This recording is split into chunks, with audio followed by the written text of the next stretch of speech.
Hello, everybody, and welcome to NWR TV. My name's John Reardon. We're going to talk about some Star Fox, and as we get into that, I will want to introduce our illustrious panel of people that I've assembled. So, of course, I'm John Reardon. I started playing Star Fox on the Super Nintendo. Hi, my name's Henry. My first Star Fox game was Star Fox Assault on the GameCube. Yeah, hello, my name is Willem and my first Star Fox was Star Fox 2026. Yes, we I'm a sandwich rookie it of the team here. Wild. Yeah, this was, I threw out I knew that, like, because if, you subscribe to NWR, you may have seen some collaborations with us and Henry's channel, Corneria. I've been on his podcast a couple times. He's doing a bunch of awesome Star Fox content. So if you've watched any of that, then you may know, and I knew that Henry had started in the GameCube era, so he was sort of like the alternate generation of Star Fox fan from what I was, which was fun to like meet as an adult. I knew they existed in theory. And then there is nobody who started as a Star Fox fan in the 2010s. If you did, please reach out. We'll have you on. But then I put out a call to NWR being like, I assume there's nobody, but is there anyone who's literally never touched Star Fox before? I very, very carefully raised my hand before judging underneath the table. And I was like, cool, so you're going to play this, and we're going to talk about it. Which, of course, leads to the opening question we have to ask. Willem, did you like it? Yeah, did you like it, Willem? So, I have to admit, I might be a fan of Star Fox now. Yeah. This is really, honestly, I'm quite and there it is, astonished. folks. There it is. It can happen. There is a chance. It is quite funny to me because, I was aware of Star Fox existing as a franchise, obviously, but the idea of a rail shooter really just doesn't interest me. It's not a genre I'm particularly familiar with. And this announcement wasn't necessarily the push I needed, but it was kind of the ideal combination of I'm curious, it looks pretty sweet, I don't really feel like booting up an N64. I just don't have the nostalgia for that particular era of gaming. Mm-hmm. So this was like everything coming together. Yeah, let's give this a shot. And honestly, what they pulled off here is really, really fun. I was surprised. I was surprised in two manners. Like, on the one hand, I was kind of emotionally attached by the end, which I wasn't expecting. And I was also kind of surprised that, wait, this game is actually only that long. It's only 40 minutes. And then yeah, I wasn't joking when I told you that. Yeah, I was like, nah, people are just, I'm talking to John, like John can play this game in 40 minutes. But honestly, when I finished that first run, I didn't necessarily clock that I had the bad ending. I was like, oh yeah, this feels fine for a route. But I was also like, but I did miss a lot of planets. Like, how do I get there? And so I did the second run. I did all the top level planets, which is considered, I think, the best run, the proper run. Yep, that's the hard run. I did it on the second try. Really had a great time.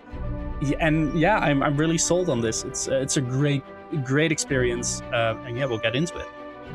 And then, Henry, what was your, I know obviously you started with Star Fox Assault, and then would have had to go back for Star Fox 64. Yes. How did you experience it for the first time? Was that like Virtual Console or the 3DS version, or? So I did actually play it on the Wii, but I didn't play it on Wii Virtual Console first.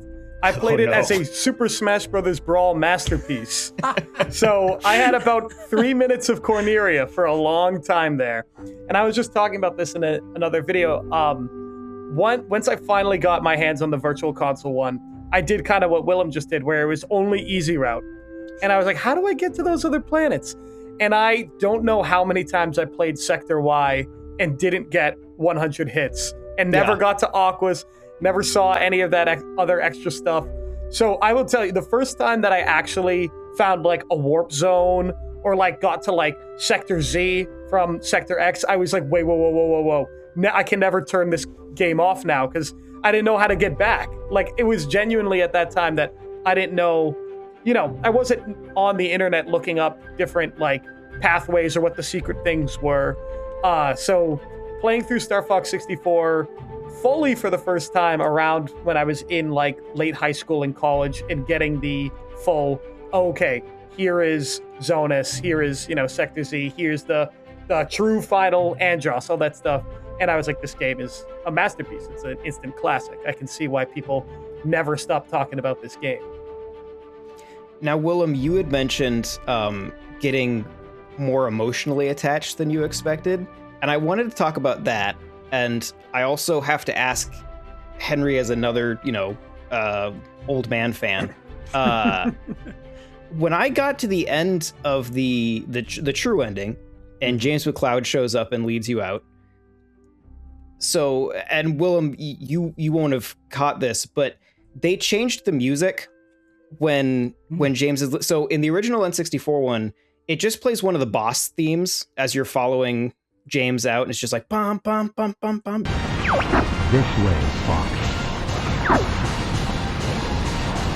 This one, the music cuts out and goes like full on like Halo 2 menu theme.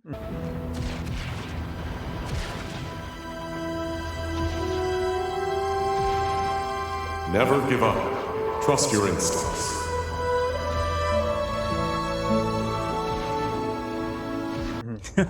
And like I'm sitting there alone in my living room, and I'm like, oh no, I'm starting to tear up at this stupid space animal game. At this moment I've played a million times, but the music is different and the whole tone is different. Henry, did you survive okay through that scene? Did it get you? It totally got me. So I actually streamed my first playthrough of the hard route. No. So there is literal footage of me starting to go like, oh, it's coming. It's happening. And I keep saying things because I keep trying to talk to not like just having them. I'm like, wow, this is amazing. And you could just tell there are moments where I stop talking because my jaw is dropped. And there's just like, as soon as that music hit, because we had talked a little bit before the game came out. I was like, what are they going to do with James? Mm-hmm. And they didn't change how the moment happens, but the I guess the set dressing around it was what changed. And I was talking about this in the video I released yesterday, but when Fox turns and James disappears in the clouds, I was like, and the rush of the orchestra coming back in, that's when I was like, okay, I'm just going to let myself cry. Whatever. Yeah. I don't care. It was so well done. It was so well done. For me, it was really interesting because I knew I knew James McCloud from meeting him 40 minutes earlier. So for me, it was really not that particular attachment. Like I could sense that weight to the character, but you can also see it really in how it's handled in the production. You mentioned the music before, which really does a number, but I think also cinematically, like using these shots in particular to convey that emotion, because most of this game, you're viewing the game through the back of the cockpit, right? You don't see the characters themselves. Yep. But at this moment, you have this interaction with another character in a sort of distant manner, but it does draw in all the attention. So you still feel the rush and the sense of urgency when escaping away from that explosion, but also you are guided by this mystical force. And I really like that it's so vague, whether it is truly James or his figment of his imagination. Like, you could possibly read it both ways because they leave that door open quite well. Like, they do. James has been missing in absence. Like, it could have been him, but that's really what hammers it home. It's not just a Luke Skywalker moment where Obi-Wan says to him, use the Force, and you're like, oh, that's weird. He might be thinking about it. But here it's really that layer cake of working with the right moments, showing it properly, and then still not fully answering it. And also Fox not acknowledging it himself, right? It's very much a moment for him. It's not Pepe's nor Falco's, right? It really works on that level. So I wouldn't say I teared up, but I was really like, oh, that works. It's just a really good, that's what I want out of a true ending. Yeah. Well, and I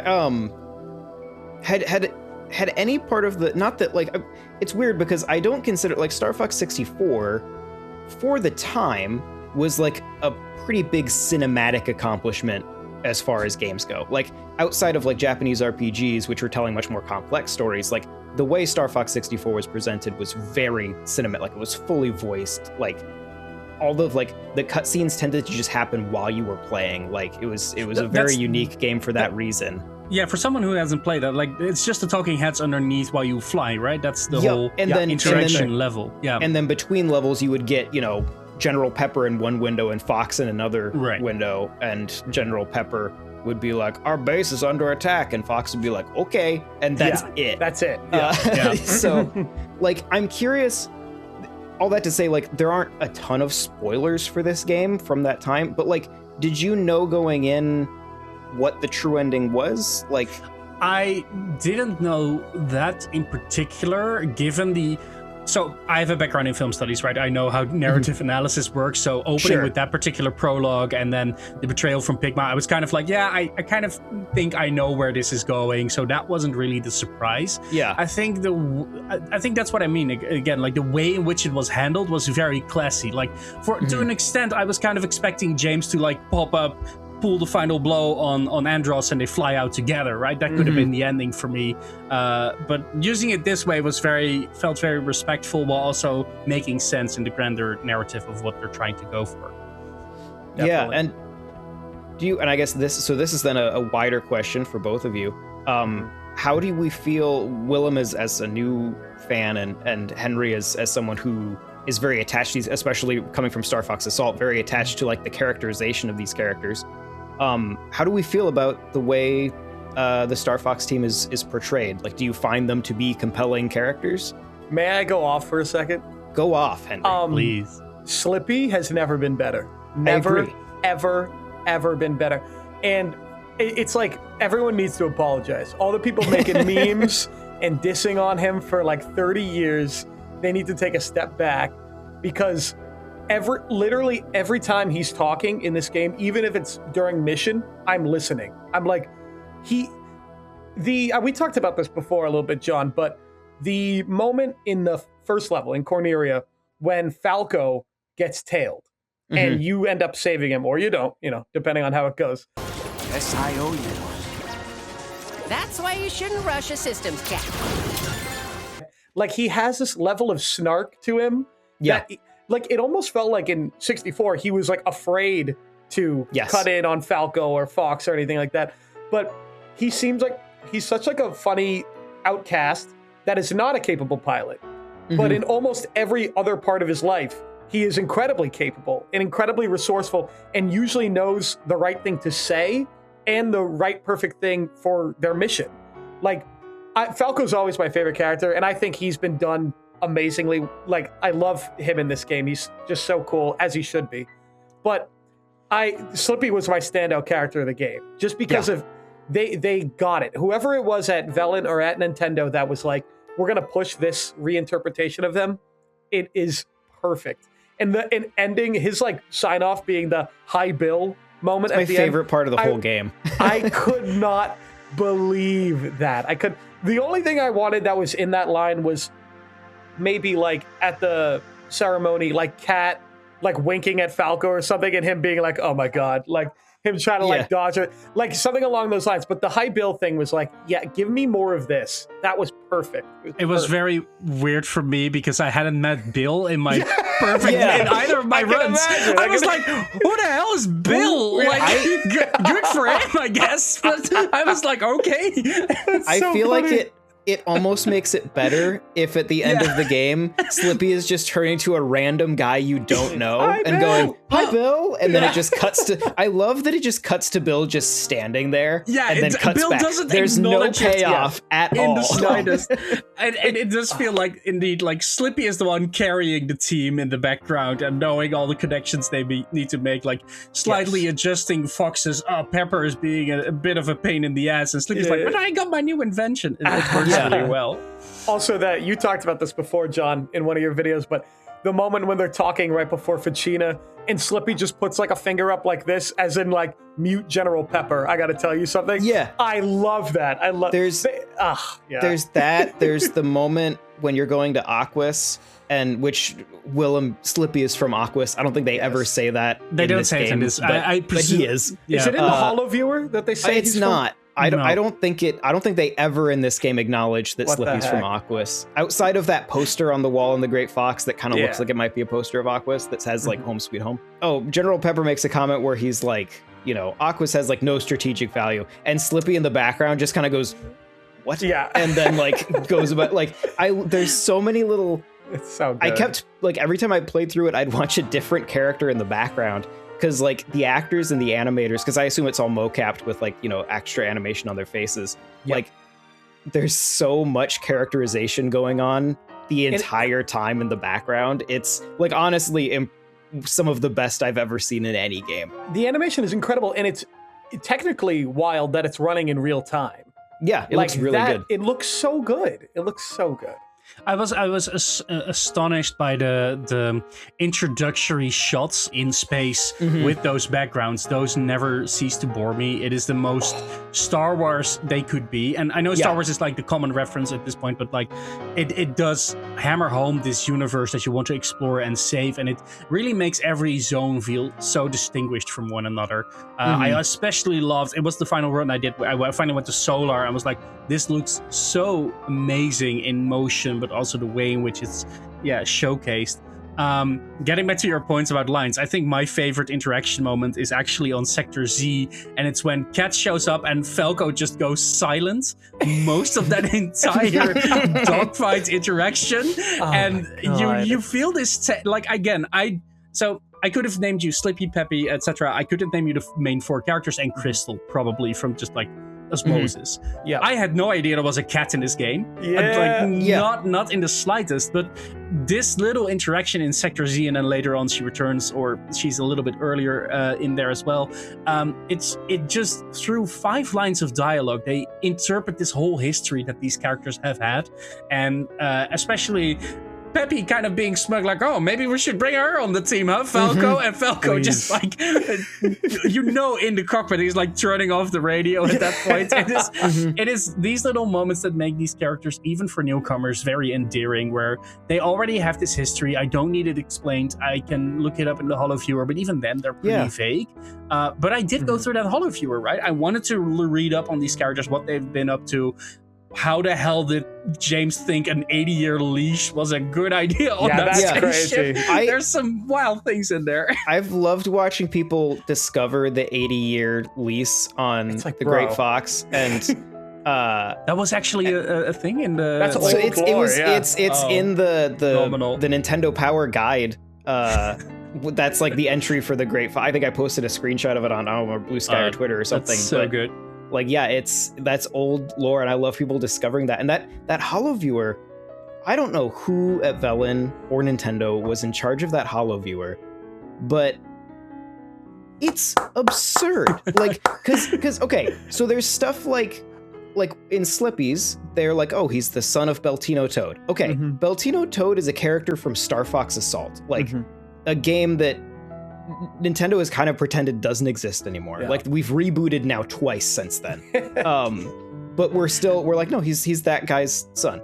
I thought that was related actually to Star Fox Guard, where they introduce his uncle or something, right? So here's what I will say. That HoloViewer has a lot of references to various Cornerian mining operations on different planets, which does feel like a reference to Grippy.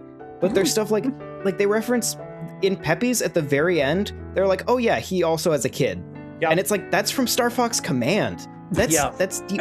In the Area 6 one talks about how Area 6 used to be a colony, like a farming colony. That's a cut level from Star Fox 64. Yeah, that they pulled assets from for Area 6. For like the Gorgon, yeah. Like, there's so much, like, it's not just that they like copy and pasted things from the instruction manual. They were like, no, we're going deep. And like in the entire series, not just Star Fox 64, it's absurd. The way that Peppy's is written too, like, at least in Command, you're like, okay, his wife has passed, but it's written like Vivian is alive and Lucy is like around Fox's age. Like, that's the impression I'm getting from it. So I'm like, if we're getting another game, maybe we could actually see some of these characters. I think Beltino is confirmed. Like, we're gonna see Beltino next game. I didn't realize this until Mario Tennis Fever came out, but I didn't realize that the current narrator for Mario Tennis is the actor that plays Beltino Toad. So every time, and I guess it has been for like the past few games. So I'm playing random. Mario Tennis Fever, and like, every time he like reads off the score, I'm like, is that Slippy's dad? Is that Space Dynamics? And I had to go like look it up. I'm like, no, that's totally him. Game point. I have discovered that the aperoids are vulnerable to apoptosis. Speaking of Space Dynamics, the lore that they brought back, that I was like, they would never bring this back. They would never. from the Japanese Star Fox 64 website in Yaru Dapon's freaking bio, they talk about how he maybe is trading weapons with Andros and the Venomian army. Like, what? Like, how? I never thought that'd be canonized. That's so cool. Everything's canon. It's I think amazing. It speaks to the strength of like how, like, I think we are all on the same page that a new game is what Star Fox need, right? Building off of this and jumping off and doing its own thing.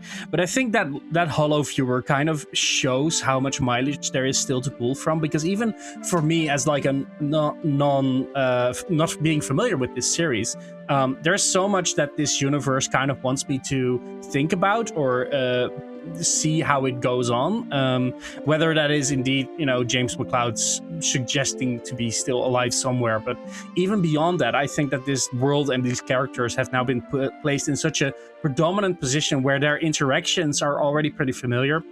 I think you said it in your review, right? This game is really built around that team coming together and becoming a team, right? Leaning on teamwork as well.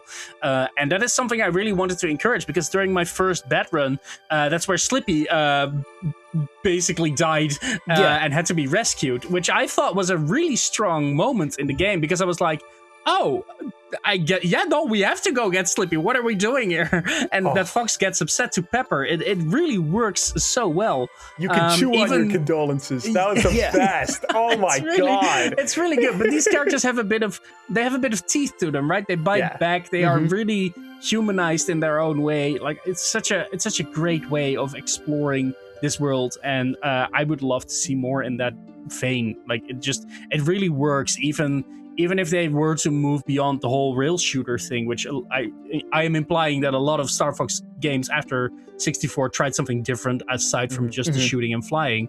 But with this baseline, you can pretty much go any direction, if you ask me. Yep. And I guess that's actually an interesting, something I was thinking about. So I mentioned this in my review, but something that I was thinking about going into this is it's like, clearly going into this game, they were like kind of reworking a lot of the story, reinterpreting the characters. And I was like, boy, I wonder if it's going to now be weird to go from this game into Star Fox Adventures, like as far as like how Fox's character is. And then I finished this game and I was like, oh no, it's way better now. That's no small ask, General. But as it happens, my team's available to deploy immediately. For a price. Either way, your fee has been approved. If you are successful, then the money will be forwarded to you immediately. Pepper out! You heard the General. Let's do it. Like, this version of these characters feel like Fox feels way more like Star Fox Adventures Fox in this. Like, in the original Star Fox 64, Fox is a total straight man. Like, he has very little personality. He plays it straight, and then the other wacky characters bounce off of him. Now he actually has a personality, and that plays into Star Fox Adventures much better. I think Slippy in this really reminds me of Slippy in Assault. Yes, yeah. Like he's a lot more snarky, especially with Falco. I do that Titania mission when you rescue Slippy. The writing of Falco going from very like, not liking anybody to like Slippy got shot down. No, we're gonna go save Slippy. Yeah. Like every time you rescue Falco in that level, he's like, great, thanks. Don't worry about me. Just go get Slippy. Oh, like, yeah. And then at the end, when Fox is over at the table, like at the Hollow Viewer talking to Pepper, Falco's over with Slippy. Yeah. Like he's taking care of Slippy. Oh, and I it's like so good. The way they've written. Oh, it's great. All of that to say, I'm meandering off topic. All right. It's on topic. I'm curious, Willem, like with this being the first one, obviously, there's probably another one coming. I've said that with too many Star Fox games. There's probably another one coming. Is there any thought in your mind where you go, I should play another one of these? Like, is there any part of you that's like, I want to play Star Fox 64 and see what this was like originally, or like OG Star Fox, or Star Fox Adventures to get like follow up to this, or like where are you at there? Yeah, so this is interesting. I was talking to another friend of mine who's a diehard Star Fox fan, and they recommended me actually to go check out Star Wing. Sorry, I will remain European for those titles.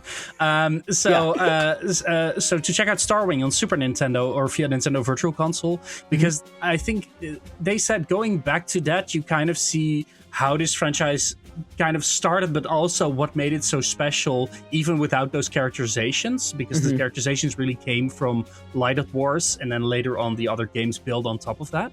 And so for me, that is probably interesting, though I will have to say that doing the same gameplay loop doesn't sound that attractive to me. And in that sense, Star Fox Adventures has always been deemed the weird outlier. I've seen more videos ridiculing that game than praising them, which is nothing to say to my own experience.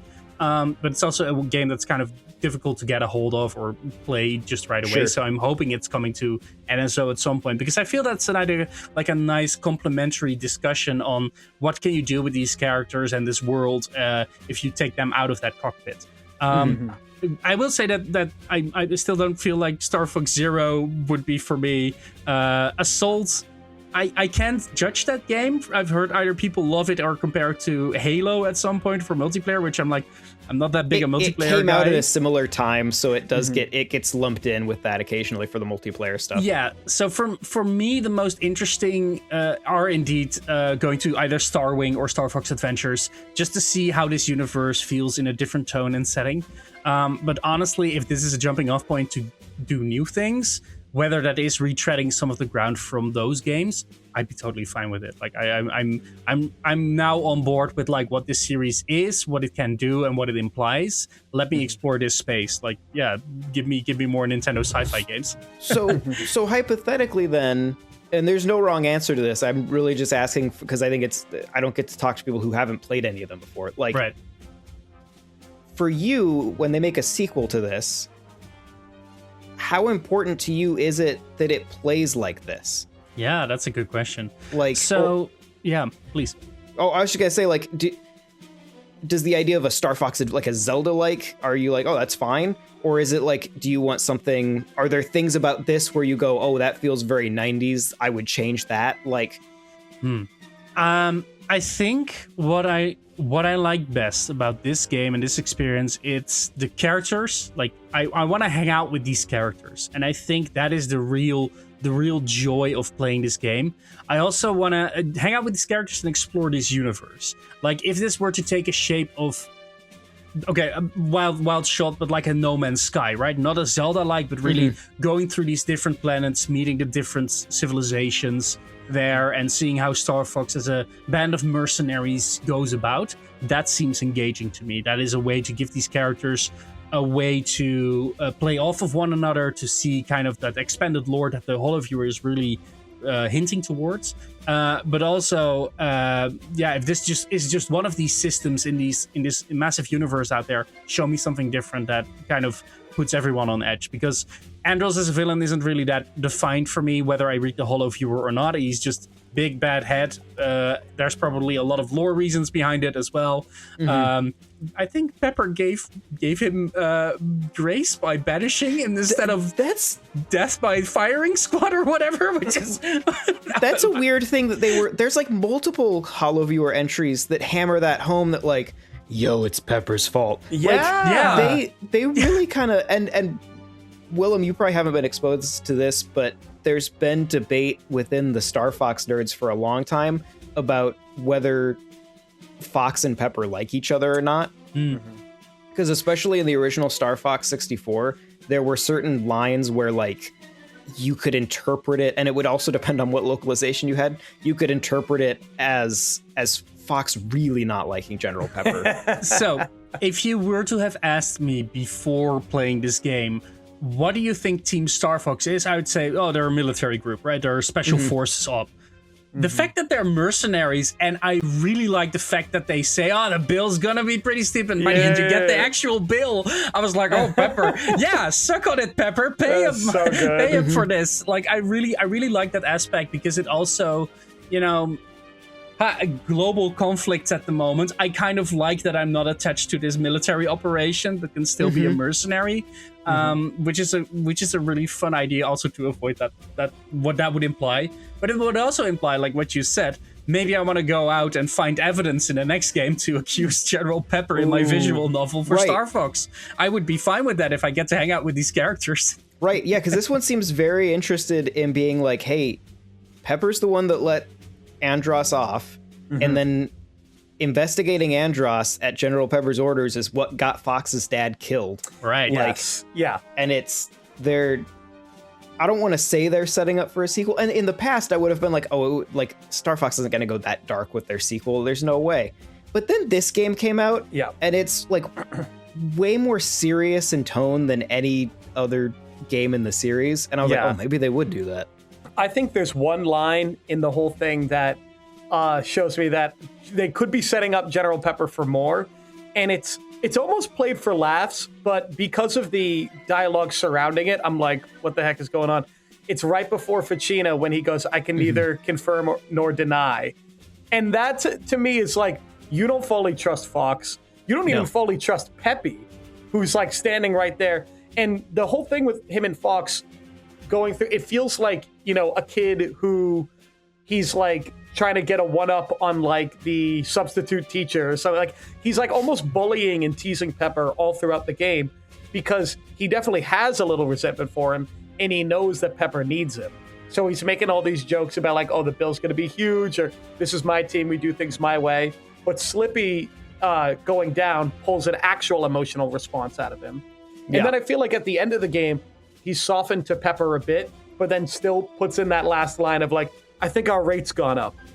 And then like runs up. They ditched the ceremony. That was so good. That is was good. So good. Yeah. I think that it works. It's a tightrope balance, right? The comedic edge that the characters have versus the pretty dire, serious nature of what is going on. I think that's really hammered home going through Canaria for the first time, where they say, "Oh, Andros has really, destroyed the place," and you look at this, you're like, "Yeah, that went pretty easy if he came all the way from Venom." Not great work, Pepper. But can I say something about that line in particular? Because that was something when, again, I'm going to be a Falco defender here, that a lot of people were getting, like, I guess, up in arms that they changed Falco's line from "this is horrible" when they go into Corneria to "Andros sure has trashed the place."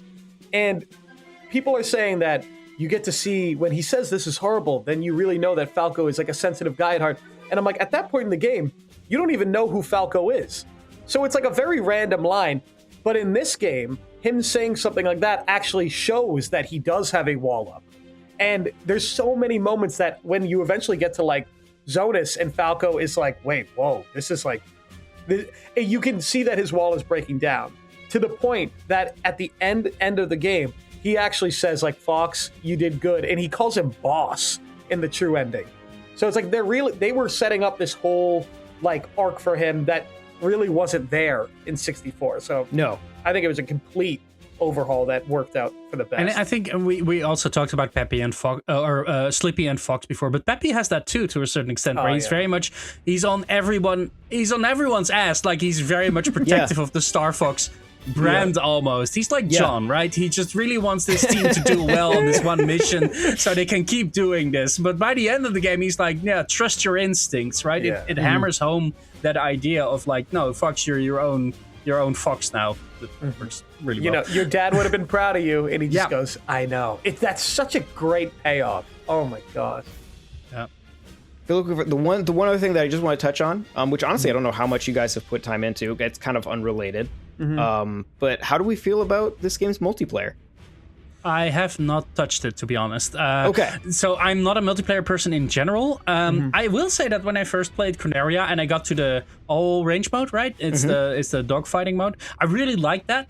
And when I got to Venom, especially Venom 2 and Starwolf, I was like, I hate this so bad because I could not get to... I did that the good ending run with like 10, 11 lives. I was really proud. By the end of Venom 2, I was left to 3 because Starwolf was just so aggressively on my tail. That's been really interesting for me because, and this is not me bragging. It's just me highlighting that I have a very specific hyperfixation. Like,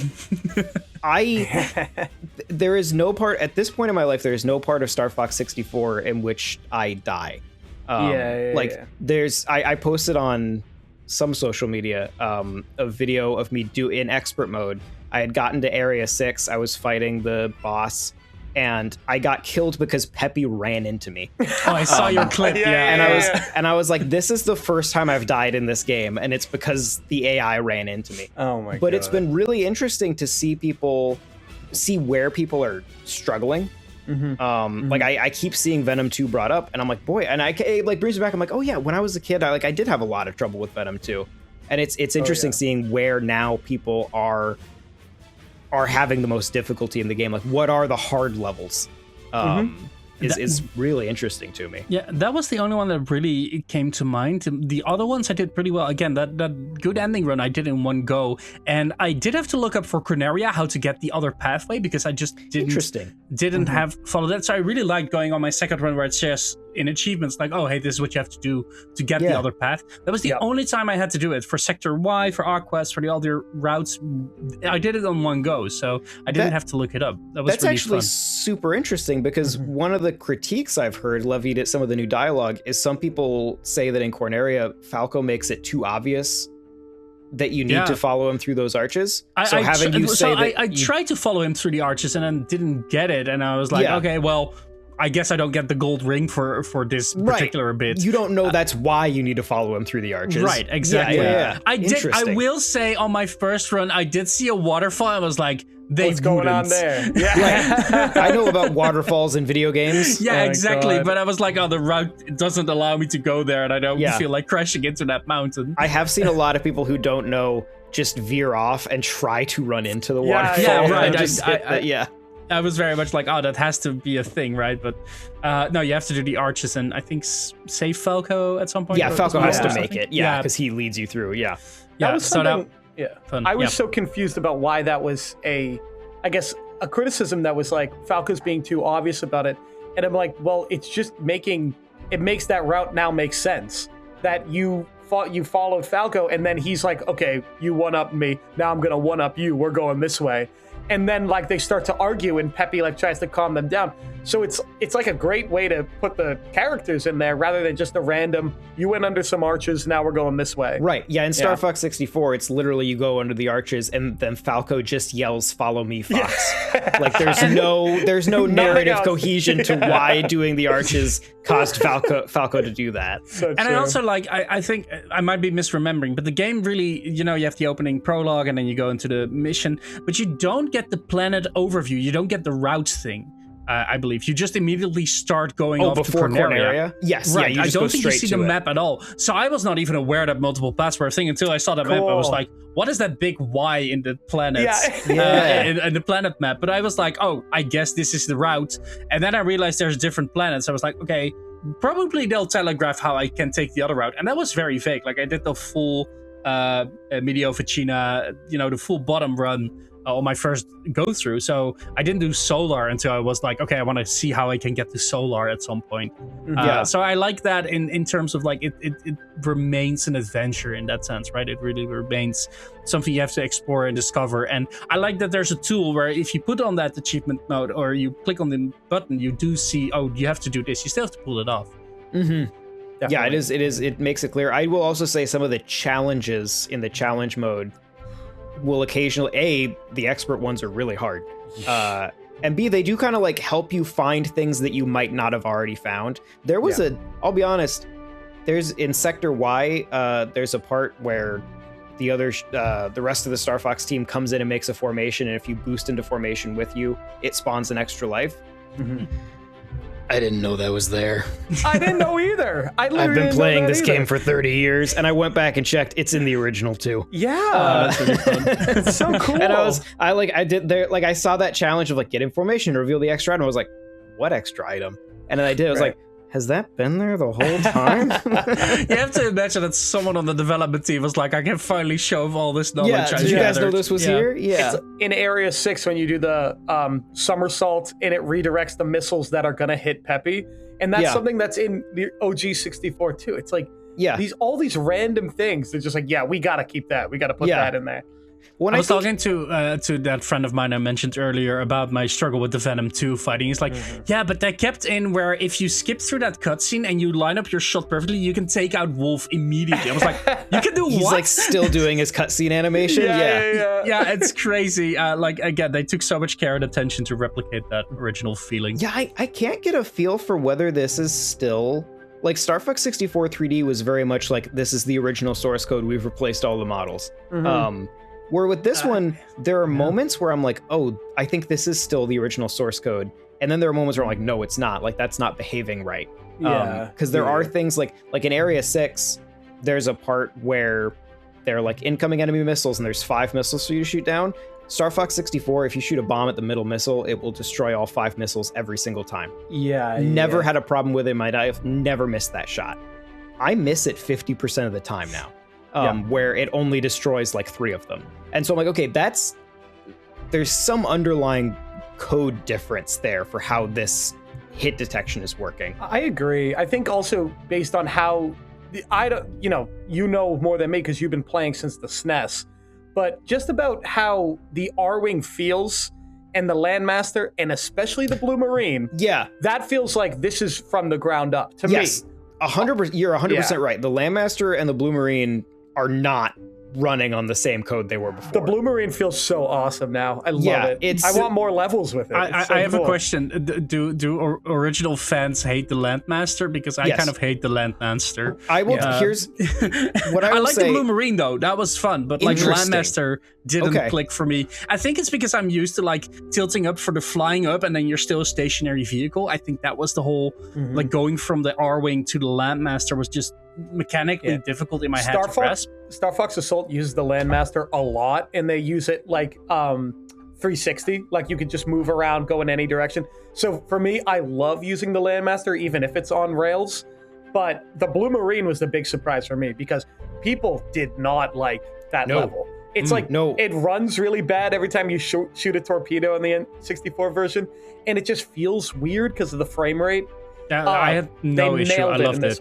I really like those levels. Yeah, it's that single level, I guess. It is super interesting because I can tell you in 1997, the Blue Marine and the Landmaster were viewed as the worst parts of the game. Yeah, so it's so funny because it was different, and it's even people were really it was 50-50 on whether people liked all range mode.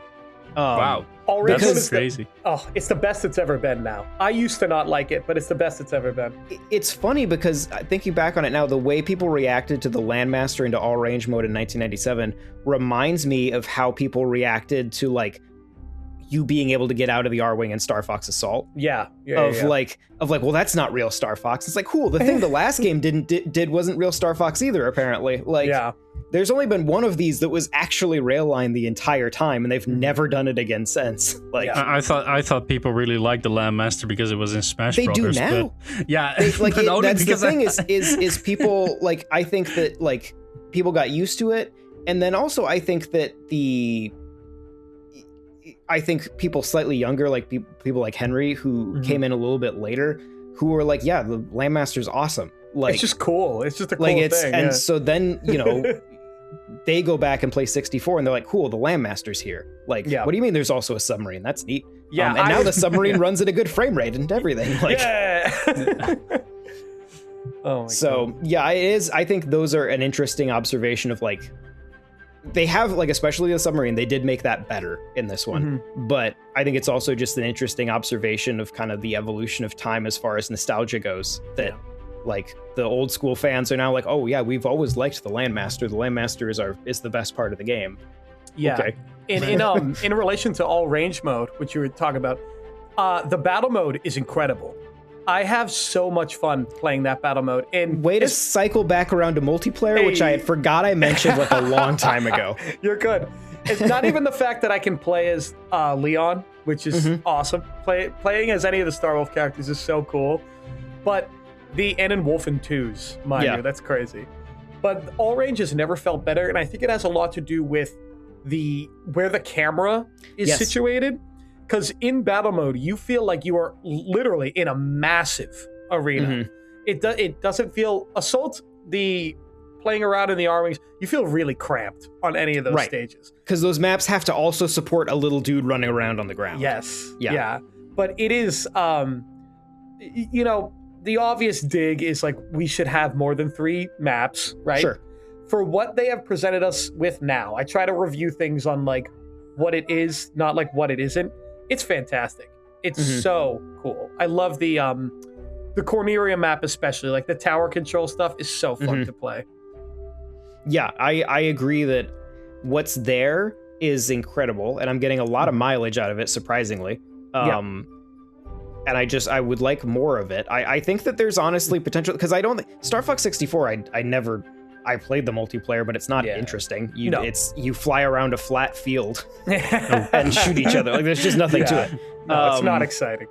But like this, I'm like, oh, these objectives are really good. I think I'm like, you and I chatted in Discord a little bit, and you mentioned like it would be cool to just have every mode on every map as opposed to one mode per map. I think that would do a lot. Yeah, for sure. And yeah, I hope that maybe, I don't know if this is the type of game that they add, you know, updates or DLC for it. I would love it. I don't know that I see it, but I would love, you get like 2 more multiplayer maps in there and maybe throw in some new unlockable banners that are tied to them. Like, great. I want a photo mode. That is honestly great this idea. game looks so good. If you can position the camera around the models with the backgrounds or make dioramas of some sort, it would really reinforce that epic space idea. And Nintendo has been not fantastic in their photo modes. Like I've been fairly critical of them. Basically, they've only started to recently do pretty well with Mario Kart World, but even then, not enough lens options. If this is the one where they debut a new photo mode system, that this should be the one. I do think that comically, and I encourage everyone to do this, photo mode may break some levels. Because a lot of those rail line levels, they only exist from the angle you are looking at them from. If you go into the still in this version, you think? So if you go into first person mode, and I encourage you should do this. It's really fun. That sounds Go into awesome. first person mode on a rail line level and do a somersault. And while your camera is aimed backwards, hit that record button so you can bring up a screenshot of looking backwards down the level. It's a beautiful thing. Like everything looks broken because like nothing has backs, you know, they're only rendering like the front of objects. Okay. And you can see just like stuff like hidden behind corners and like everything's all just messed up. That's so like funny. Corneria, I like it in Corneria when you do the mission accomplished, like the battle carrier fight. You do it right as you're kind of coming off the beach so that you can just flip around and like see the entire map behind you. Whoa. And it's a disaster. And great. So I want photo mode. Come on. And I think it would work fine in the all range mode missions. Right. And with a little work, it could maybe work in the rail line missions, but I do think it would be really neat. Yeah. Or just embrace it and let me break your game. I love when a photo mode lets me look at things I shouldn't be able to look at. Because I like seeing how graphics work. So granted, Nintendo if you give me a photo mode that lets me turn around and look backwards down the rail line levels, I'll give you an extra $10 for that DLC. Even if you could do like posing the models on like the Great Fox, like in that. Yeah, you mentioned like a diorama mode. That'd be awesome. That'd be super cool. Yeah. I mean, there have been a few Star Fox comic type deals, right? Yeah. Like that would be a fun way to like sort of reinforce that. That would be fun. Definitely. I think I'm going to call it there. All right. Mission accomplished. No mission complete for me. Thank you guys both so much for joining me. I think this is a really cool panel of I want to say generations of Star Fox fans, but honestly, I don't think we're that different in age. So I don't know that works, but different intro points. Yes. So thank you, fellas. Thank you all for watching. I assume you're watching this on NWR. Subscribe. I will have Henry as a collaborator down there when you hit the subscribe button. So go check out his channel as well. He has a podcast called the Corneria Podcast. It's very good. He does a really good job of pulling Star Fox voices from across that fandom.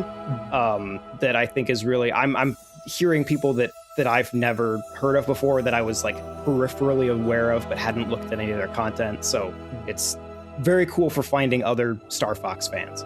Thank you. So yeah, check that out, and we will see you next time. Goodbye. Bye, guys. Bye.